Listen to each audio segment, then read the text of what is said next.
तो maximum velocity अब जो गेन हो रहा है वो हमारा इलेक्ट्रॉन का कितना गेन हो रहा है, v2 हो रहा है। ठीक, तो रेशियो ऑफ v1:v2 हमको निकालना है कि कितना होगा। ठीक, अब देखो सबसे पहले केस वन में हमारा क्या होगा, केस वन में हमारा हो जाएगा कि हमारा जितना, जब हमारा 2 म्यू नोट के फ्रिक्वेंसी से हमारा उसको क्या कर रहा था, मेटल प्लेट पे इंसिडेंट कर रहा था लाइट को, तो मैक्सिमम वेलोसिटी जो है v1 हमारा ज्ञान हो रहा था। ठीक, तो यहाँ पे हो गया क्या, एच न्यू होता है एनर्जी, तो एनर्जी हमारा क्या हो गया, एच इंटू न्यू। न्यू हमारा कितना है, हमारा फ्रिक्वेंसी टू म्यू नोट है। ठीक, तो 2 म्यू नोट ये हमारा एनर्जी हो गया। ये टोटल एनर्जी क्या होता है हमारा, work function H mu naught x mu naught plus half कितना हो गया, m v1 स्क्वायर। ठीक है, ये हमारा काइनेटिक एनर्जी मैक्सिमम इतना गेन किया। ठीक, उसी तरह से अब केस टू में हमारा क्या हो जाएगा, ये इक्वेशन हम मान लिए 1 मान लिए। ठीक, केस टू में हमारा क्या दिया हुआ है, केस टू में दिया हुआ है कि हमारा h इंटू अब कितना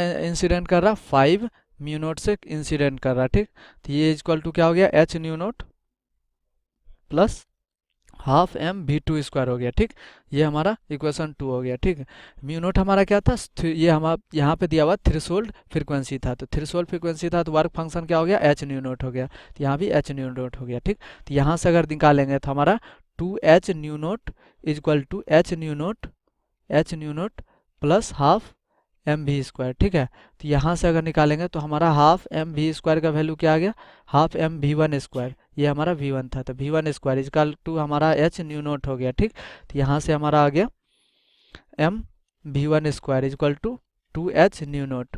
ठीक, उसी तरह से हम इक्वेशन 2 से लेकर चलेंगे, इक्वेशन 2 से हमारा क्या निकल के आएगा, 5h nu naught equal to h nu naught plus half m v2 square. तो यहाँ से m v2 स्क्वायर निकालेंगे तो क्या आ जाएगा हमारा, ये आ जाएगा 5 - 1 4 इंटू 2 यानी 8h न्यू नोट। ठीक है, तो ये हमारा आ गया h न्यू नोट, तो यहाँ से आ गया m v1 square upon m v2 square, दोनों का रेशियो ले लिए, तो ये कितना आ गया 2h न्यू नोट अपॉन कितना आ गया 8h न्यू नोट। ठीक, तो यहाँ से क्या आ गया v1 square upon v2 square, ये आ गया हमको 1/4, तो v1 अपॉन v2 पूछ रहा था तो वो कितना आ गया √1/4 यानी 1/2। ओके, तो हमको रेशियो ऑफ वेलोसिटी v1:v2, तो v1 अपॉन v2 क्या आ गया हमको 1:2 आ गया, यानी ऑप्शन हमारा डी करेक्ट आंसर हो गया। Right, PN junction diode the change in temperature due to heating,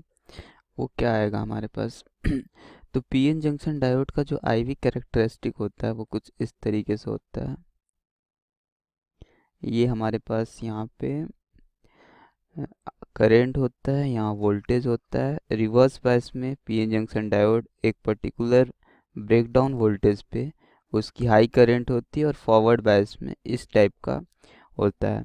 तो ये हमारे पास आईवी करेक्टरिस्टिक होता है। बोल रहा है कि जो चेंज इन टेम्परेचर है वो किसको इफेक्ट करेगा, फॉरवर्ड वाले करेक्टरिस्टिक को।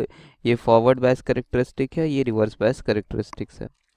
तो जो चेंज इन टेम्परेचर है वो बोल रहा है वो किसको अफेक्ट करेगा, फॉरवर्ड बायस करेक्टरिस्टिक को या रिवर्स बायस को। तो बेसिकली जब टेम्परेचर चेंज होता है पीएन जंक्शन डायोड में, तो वो फॉरवर्ड बायस के करेक्टरिस्टिक को भी अफेक्ट करता है और रिवर्स बायस के करेक्टरिस्टिक को भी अफेक्ट करता है। तो जब टेम्परेचर इंक्रीज करेगा तो जो हमारा जो रिवर्स बायस वोल्टेज यहाँ आ रहा था वो कहीं कुछ कम हो जाएगा टेम्परेचर चेंज होने से, और फॉरवर्ड बायस करंट क्या होगा, थोड़ा सा इंक्रीज कर जाएगा स्लाइटली आगे की तरफ। तो ये हमारे पास जो आया हुआ है ये टेम्परेचर की वजह से फॉरवर्ड और रिवर्स में चेंज आ रखा है, जो हमने रेड लाइन से शो कर रखा है।